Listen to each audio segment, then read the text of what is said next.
Good afternoon, everyone, and welcome to another episode of the Filmocracy podcast. Again, we're joined by John Fitzgerald, CEO of iGEM's Film Festival Extraordinaire. And again, we're missing a very large looming presence, but maybe one day soon he'll come back to us. In the meantime, I'm Paul John. I'm the host, also CEO of Filmocracy. So, I believe we are talking today about networking and how important it is and why it's so hard. But maybe, John, you want to kick it off with some thoughts you had? Sure. Yeah. As we talked, Paul, I think that networking is something that's really important to filmmakers. Um, we did a survey together, Paul and I, last year, the new era of indie film exhibition, and number two on the list was right after selling my movie was networking as a goal for filmmakers as they play the festival circuit. So I thought it was kind of an interesting topic. There's been a lot of discussion the last few weeks about Cannes and the American Pavilion, and that's obviously the networking hub, especially for Americans in Cannes. And you and I, Paul, talk a lot about what we can do for our filmmakers at Filmocracy with iGEMS, and then of course at Filmocracy Fest. So I thought it was a good topic to kind of explore a bit. And one of the things that Justin and I talk a lot about when we get into this idea of what is your goal for your film festival journey, it kind of all comes back to, I want to meet filmmakers, I want to meet industry, I want to find other folks I can collaborate with. So this whole idea of bringing people together, I think, is critical to the festival experience, and in fact, why a lot of film festivals, now that we're kind of shifting, I won't say we're out of yet, but shifting out of the worst part of COVID, and a lot of festivals are in person now. Yeah, I think, filmmaking is such an isolating experience also. And after film school, if you even go to film school, like you're kind of on your own. Like you are thinking of your next project. It's not like you have so many other filmmaker friends that you're meeting with constantly or collaborating with. You might have a few.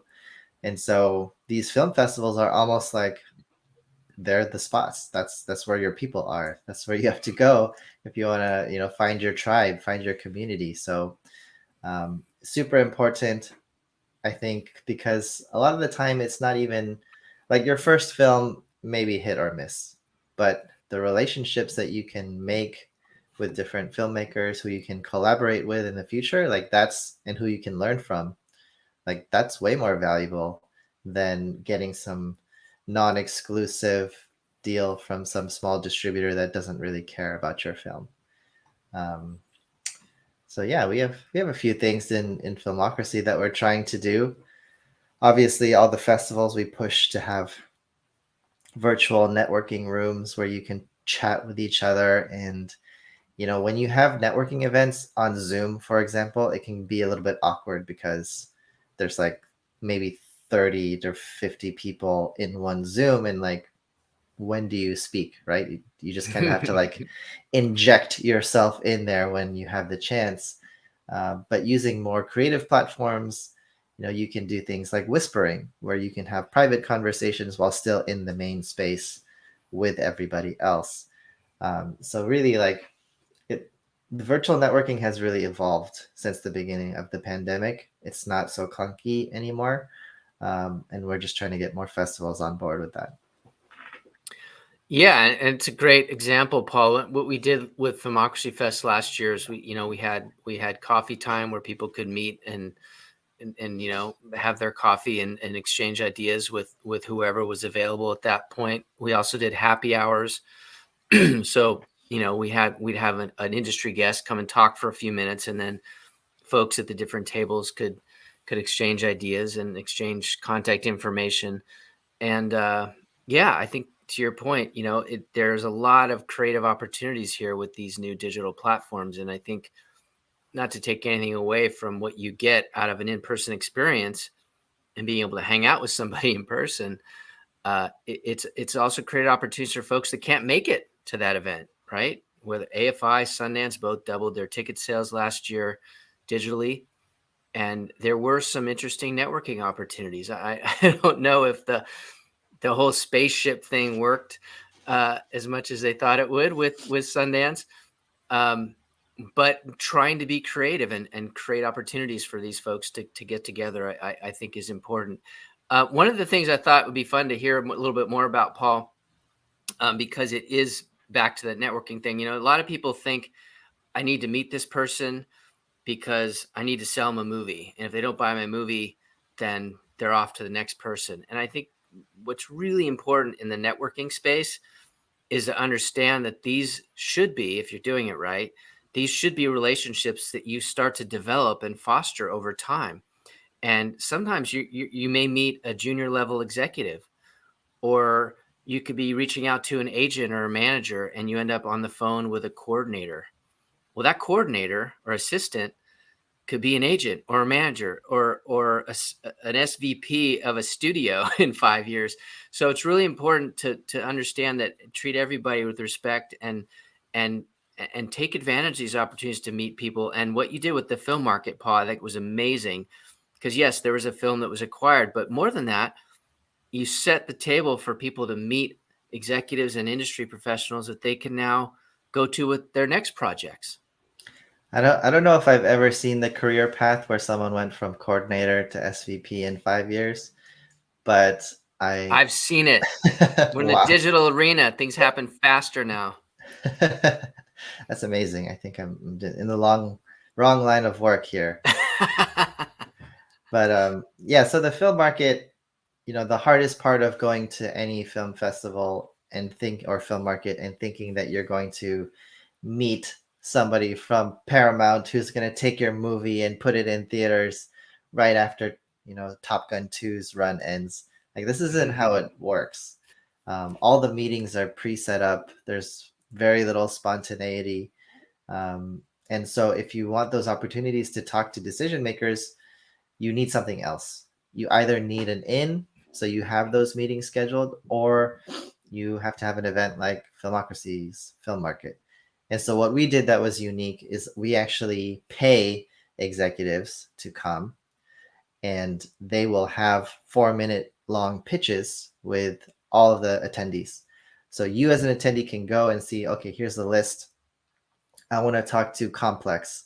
So I click on Complex. I get dropped in a waiting room with like 6 other people in line. And when it's my turn, I'm brought into face-to-face meeting, kind of like you and I are doing here, John, and I have 4 minutes. There's a timer. I give my pitch. I can share my poster or my sizzle, whatever I have. And if he likes it, he can give me more time. If not, I'll get booted out to the lobby. But this is such a valuable thing that does not happen. You as an independent filmmaker with no relationships or connections, it's very hard to get face to face with an SVP of some company. So that's what we're trying to do.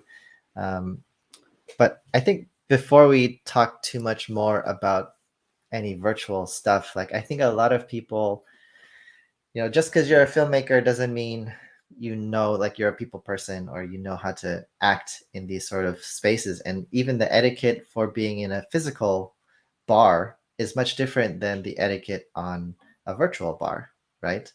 And so what do you see from your students or your virtual interactions with people? Like, how can they do a better job of connecting with people either in person or online? Well, I think one of the most exciting things for me is, as you know, we started this film festival mastery course a little over a year ago, and we have over 200 students now. And we do these coaching calls, and there is a Facebook student group. And what's great is these filmmakers are putting information into that student group. I just got invited to this festival. I need a trailer, or I need a poster. And other filmmakers are chiming in with, okay, you should reach out to this person.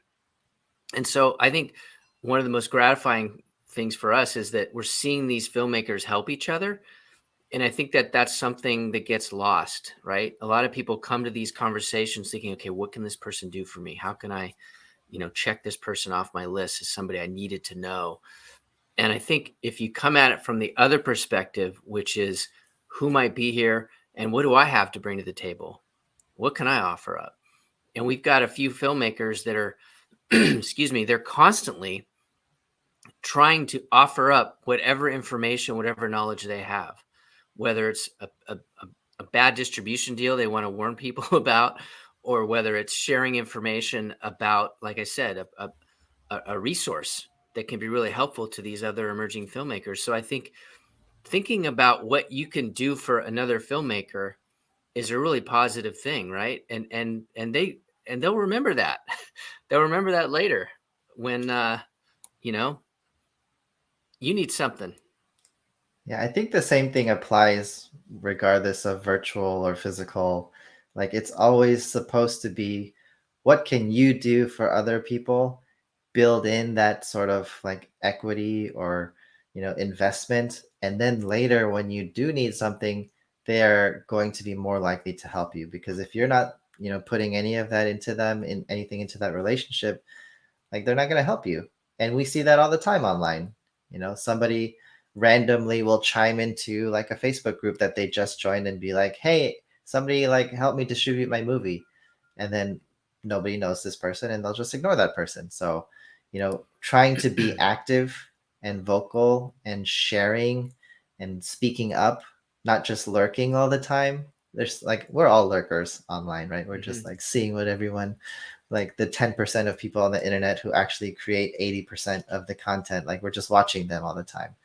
But you would find a lot more success if you were contributing to. You don't have to become a creator per se, but just like commenting, replying, like people will repeatedly see your name, repeatedly see you at events and helping people, and that's how you become John Fitzgerald. You work in the industry long enough and you've helped enough people that you become like this known quantity that then is more, reliable and quantifiable. Yeah.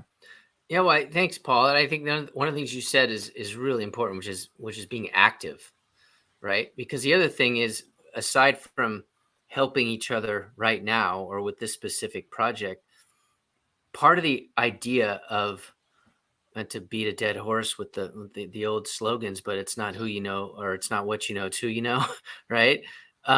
It can really help you to just build out your community. And sometimes it's about building out community and knowing that the connection points and the networking is being helpful. But then there's also building out the community for your projects, right? Something we always talk about is when you're building a website for your film, make sure that you've got an email marketing resource, right? Where people can put in their information so that you can reach out to them later. Maybe it's to promote a private screening you're doing. Maybe it's to promote the sales of your movie that you're finally, selling on Amazon or whatever. So I think building community is really important, and you don't have to hear from us to know this, but just I think it's really important. The wave of the future is to try and gain as much control as you can over your audience and being able to reach your audience. And so by networking and building community, those are more emails that are going into your marketing list or going into your outreach list. And yeah, you may not get to see them all in person. Some of them may live on the other side of the world, but they're people that come to know you. We've got people literally from all over the world in this course, and they're helping each other. They're helping each other. They're building community, and they're going to be there for each other when those movies are ready. And like right now, we've got half a dozen films, or I should say, clients that are showing their movies at Dances with Films in LA. And literally today, we had a coaching call, and they're all talking about how we can set up a time to all get together, right? So they're all going to get together, and again, one's saying, do you know a publicist? Do you know? So this networking thing is not a small thing. It is an integral part of elevating your game and elevating your career in this business. Yeah. I'm about to get a little bit sidetracked because you said something that I think is really important, which is like building your community. And I think that's kind of like that's way more important than it I think it comes off as when you just say it, because you kind of hear that all the time.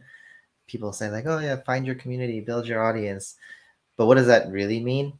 Well, I think it means taking back control. Like Hollywood, back in the day, there was this sort of like mystique and like separation between the the big famous actors and directors and like the audience, and you didn't know anything about them really.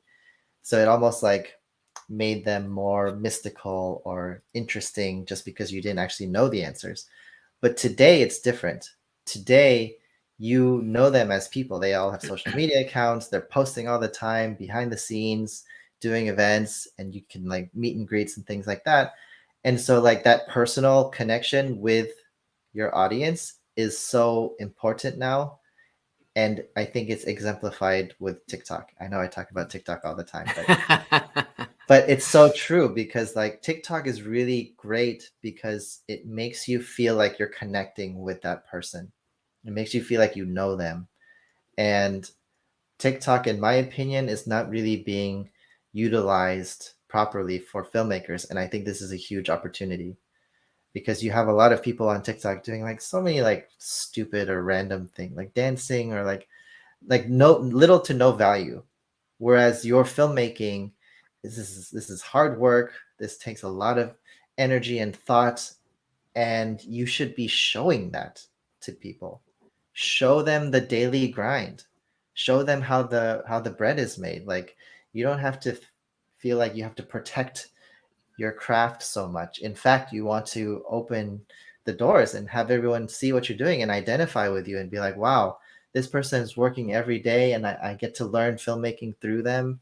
Yeah, and you And could that's show some inspiring. vulnerability, right? We're all in this wild wild west together. And you build that audience and they're yours. Nobody can take that away from you.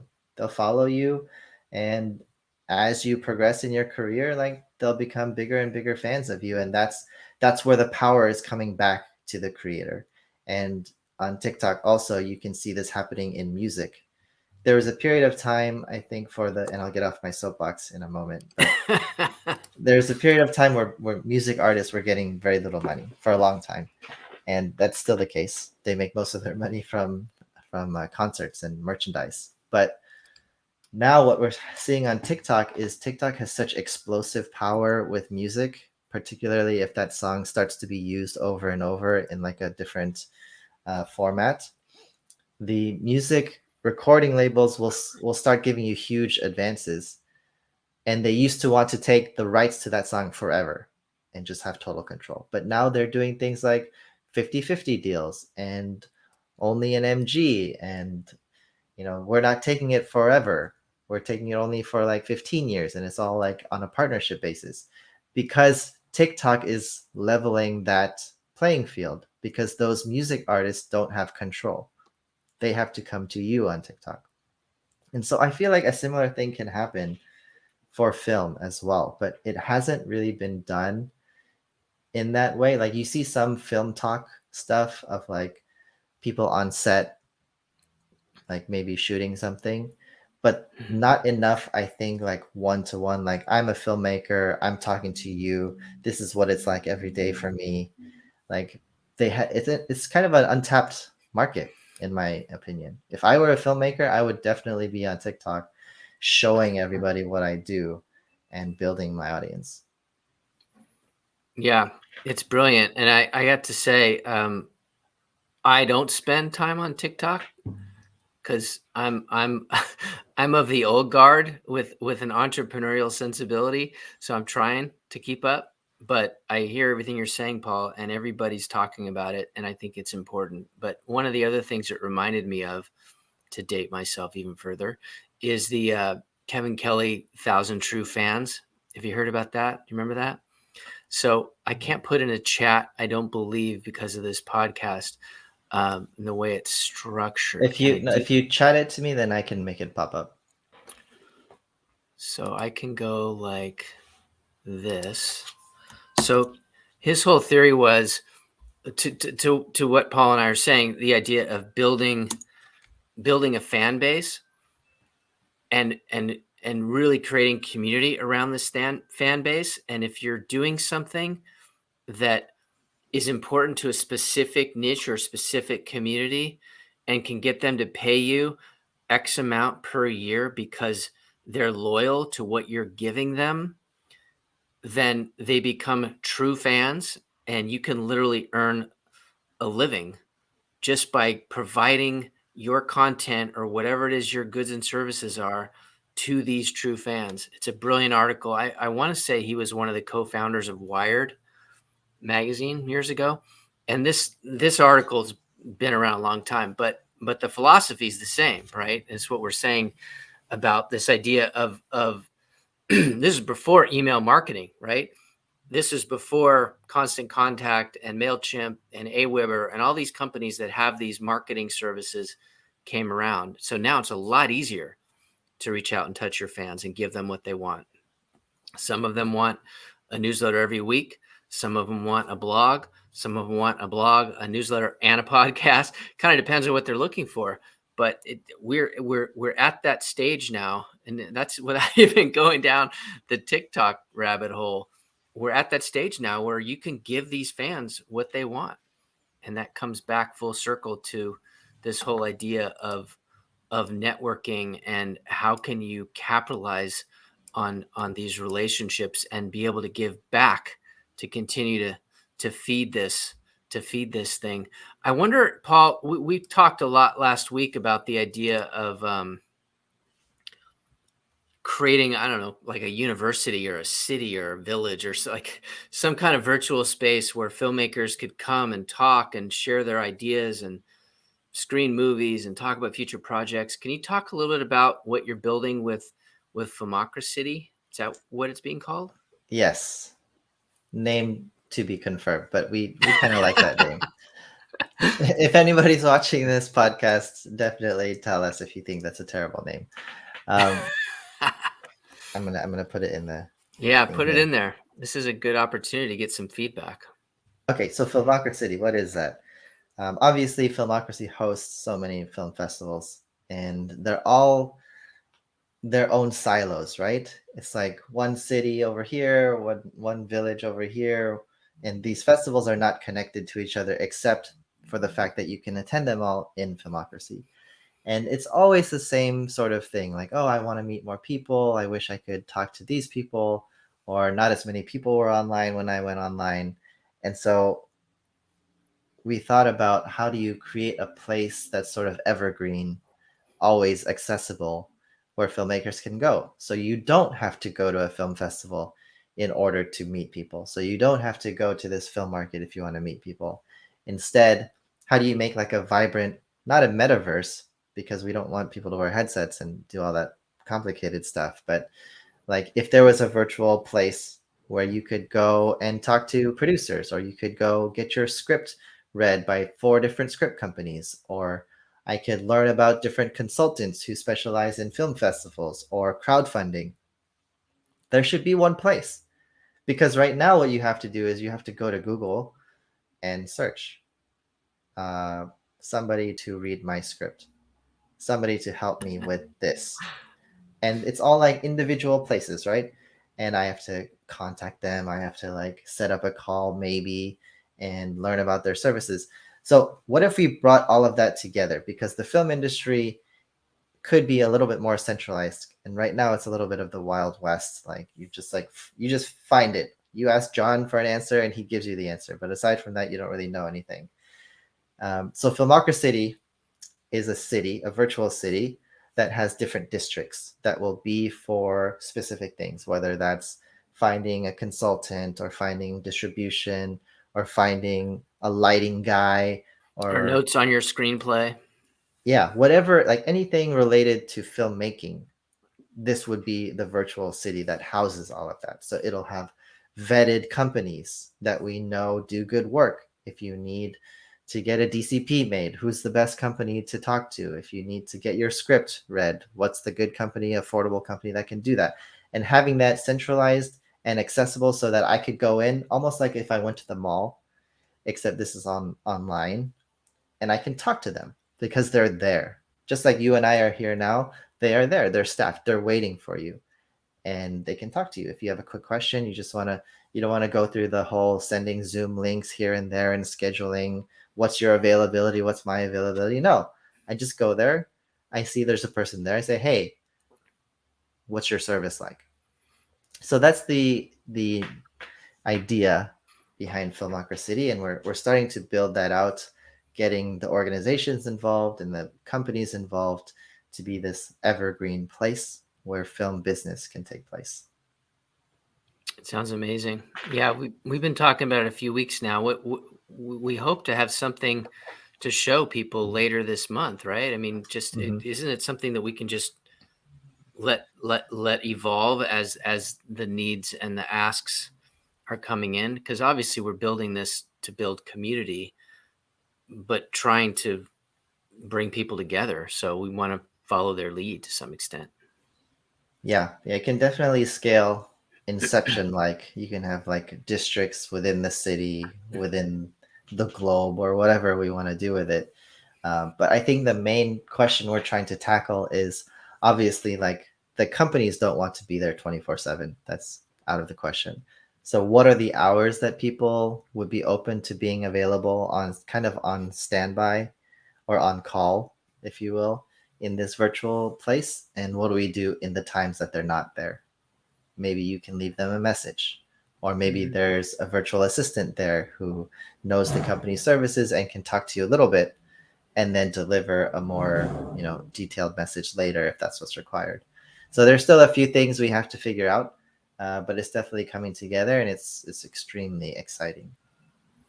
Yeah, I'm really excited about it. I remember back in the day when we had the independent feature film market in New York. Maybe we could do like a virtual version of the mailboxes, if you will, not an email box necessarily, but something a bit more creative, where if you wanted to get a message to somebody and they weren't in, or there wasn't their office hours, you could still put something in their box, whether it was some materials or a press kit or a trailer or what have you. And yeah, there's a lot of opportunities here. I'm thrilled that we got to explore this networking thing today, Paul. I guess the last thing I want to say is, if it wasn't clear, again, we're not saying you shouldn't go to live in-person festivals and network, because that's critically important to the livelihood of film festivals and for filmmakers to maximize their festival journey. But what we're saying is, if you're going to go to a festival,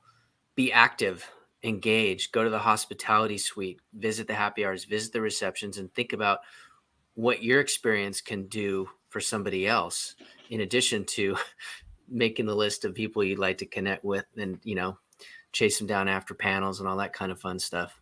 And it's not always going to be a success. Like sometimes you're going to go to the hospitality suite and there'll be like one person there, or you'll go to the networking event and there's only like three people there.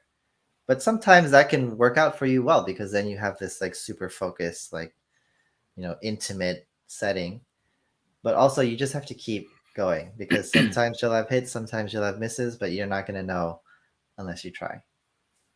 Yeah, and I think it is important, even though it's harder for some people, as you said before. It's to just be willing to put yourself out there. We had we're doing a distribution revolution course, trying to help filmmakers on distribution, and we had a call yesterday, and a bunch of the filmmakers were saying, can you share an Excel spreadsheet with all of our contact information so we know how to reach everybody? And those are the people that are actively pursuing relationships, right? That who knows where they're going to go. But if you don't put yourself out there and be willing, then it's hard to really grow. And you're in the business of collaboration. If you're in the film space, you're not doing it alone. Well, this is awesome, Paul. Any final thoughts? Where could people find out more about the film market? Yeah, so that's going to be part of Filmocracy Fest. So you could find information on that page, filmocracyfest.com, or you could go directly to the page, which is at festival.filmocracy.com/filmmarket. All right. Awesome. So thanks again, John, for another amazing chat. Thank you all, whoever is listening, watching, whatever platform you're using. Very thankful to have you as an audience. Until next time, we will see ya. Bye, everyone.